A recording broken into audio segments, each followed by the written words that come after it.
Halo teman-teman Vina Febi Channel. Apa kabar?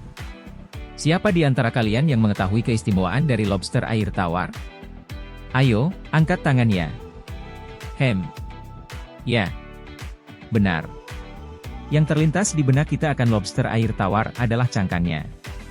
Saatnya kita sekarang membahas tuntas terkait cangkang tersebut. Cangkang lobster air tawar adalah struktur yang kompleks dan memiliki banyak fungsi penting yang terkait dengan perlindungan, dukungan, dan berbagai proses fisiologis.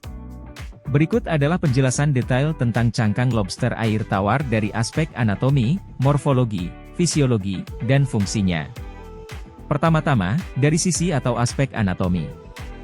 Jika kita menganalisa tentang komposisi dan struktur cangkangnya, terdapat organ yang terbuat dari unsur yang dinamakan kitin. Cangkang lobster terutama terdiri dari kitin, yaitu suatu polisakarida yang kuat dan fleksibel. Kitin adalah bahan utama yang memberikan kekuatan struktural pada cangkang. Selain itu, cangkang juga terbuat dari protein dan kalsium karbonat. Selain kitin, cangkang juga mengandung protein dan mineral seperti kalsium karbonat yang menambah kekerasan dan daya tahan cangkang. Sekarang kita coba memperhatikan lapisan-lapisan dari cangkangnya. Terdapat lapisan epicuticule, merupakan lapisan terluar yang tipis dan tahan air, melindungi cangkang dari abrasi dan invasi mikroba. Selanjutnya terdapat lapisan esocuticle, yang merupakan lapisan kedua yang keras, memberikan kekuatan mekanis. Lanjut lagi lebih ke dalam terdapat lapisan endocuticle, yang mana lapisan dalam yang lebih fleksibel, memungkinkan sedikit elastisitas. Kemudian terdapat membran basal.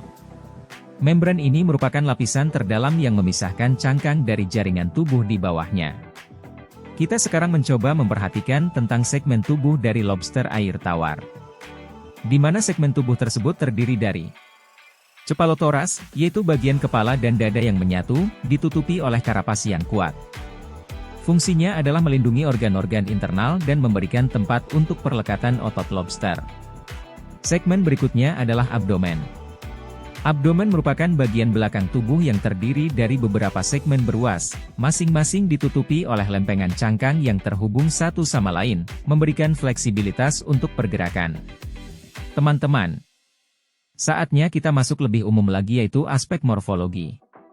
Ciri-ciri morfologi cangkang. Ciri pertama adalah warnanya. Warna cangkang dapat bervariasi tergantung pada spesies, usia, dan kondisi lingkungan. Warna seringkali berfungsi sebagai kamuflase untuk melindungi dari predator. Ciri wangkang berikutnya adalah teksturnya. Di mana cangkang lobster bisa memiliki tekstur yang halus atau kasar, dengan beberapa spesies memiliki tonjolan atau duri kecil yang menambah perlindungan fisiknya. Teman-teman, cangkang terdiri dari berbagai segmen yang menutupi tubuh dan memungkinkan pergerakan dalam rangka perlindungan, baik seperti pelindung kepala, karapas, pelindung ekor, telson, dan pelindung kaki. Baik, kita lanjut ya teman-teman.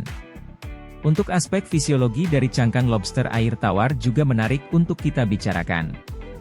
Di sini ada proses molting, pergantian kulit. Tujuan dari proses molting atau pergantian kulit ini adalah esensial untuk pertumbuhan, karena cangkang yang keras tidak dapat meregang.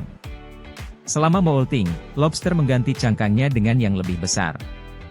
Berikut tahapan-tahapannya. Pertama, diawali dengan pramoult, di mana fase yang merupakan persiapan dengan penyerapan kalsium dari cangkang lama ke jaringan tubuh. Kemudian fase ekdisis, yaitu proses pelepasan cangkang lama dan keluar dari tubuhnya. Dan yang terakhir adalah fase postmoult. Pada fase ini merupakan pembentukan dan pengerasan cangkang baru menggunakan kalsium yang disimpan. Teman-teman, ada yang sangat penting, mengapa fase molting ini sangat perlu kita ketahui. Karena saat molting inilah di mana waktu saat lobster masuk kondisi terlemah. Selama periode ini, lobster sangat rentan terhadap predasi dan kerusakan karena cangkang baru masih lunak. Nanti kita akan bahas khusus terkait proses molting di video khusus molting. Teman-teman, selanjutnya kita bisa bicarakan fungsi keberadaan akan cangkang. Cangkang berfungsi sebagai penghalang utama, penghalang fisik dan mekanik, terhadap patogen dan parasit. Bisa memberikan perlindungan terhadap cedera fisik dan serangan predator. Kekuatan dan kekerasannya mampu menahan tekanan dan benturan. Selain itu, cangkang juga berfungsi sebagai layanan antibakteri. Beberapa protein dalam cangkang memiliki sifat antibakteri yang membantu melindungi lobster dari infeksi. Kemudian, cangkang bisa sebagai perlindungan dari dehidrasi. Cangkang yang tahan air membantu mencegah kehilangan air, penting untuk kelangsungan hidup di lingkungan yang berubah-ubah. Sebagai kerangka eksternal yang mana memberikan dukungan perlindungan dan fleksibel bagi otot-otot dan organ internal, memungkinkan lobster untuk bergerak dan berfungsi secara efisien. Yang tidak kalah pentingnya adalah cangkang juga merupakan tempat perlekatan otot. Cangkang menyediakan tempat perlekatan untuk otot, memungkinkan gerakan yang kuat dan terkoordinasi dari kaki dan ekor. Dalam hal pernafasan, cangkang juga membantu dalam hal regulasi oksigen atau lebih mudahnya adalah sebagai tempat pertukaran gas. Cangkang yang dekat dengan insang memiliki struktur khusus yang memungkinkan pertukaran gas, membantu lobster bernapas secara efisien dalam air. Cangkang juga berfungsi dalam hal fisik kebugaran dan kamuflase. Warna dan pola pada cangkang berfungsi sebagai kamuflase, membantu lobster berbaur dengan lingkungan sekitarnya untuk menghindari predator. Ada beberapa spesies memiliki duri atau proyeksi pada cangkangnya yang memberikan perlindungan tambahan dan berfungsi dalam interaksi sosial. Baik teman-teman, kita bisa simpulkan sementara bahwa cangkang lobster air tawar adalah struktur multifungsi yang kompleks dan vital bagi kelangsungan hidup lobster. Dari aspek anatomi, cangkang terdiri dari beberapa lapisan yang kuat dan tahan lama, dengan komposisi utama kitin, protein, dan kalsium karbonat. Dari segi morfologi, cangkang memiliki ciri-ciri khas seperti warna, tekstur, dan segmen-segmen yang memungkinkan perlindungan dan fleksibilitas. Secara fisiologi, cangkang berperan penting dalam molting, perlindungan imun, dan regulasi oksigen. Fungsi utama cangkang mencakup perlindungan mekanis, dukungan struktural, dan kemampuan kamuflase.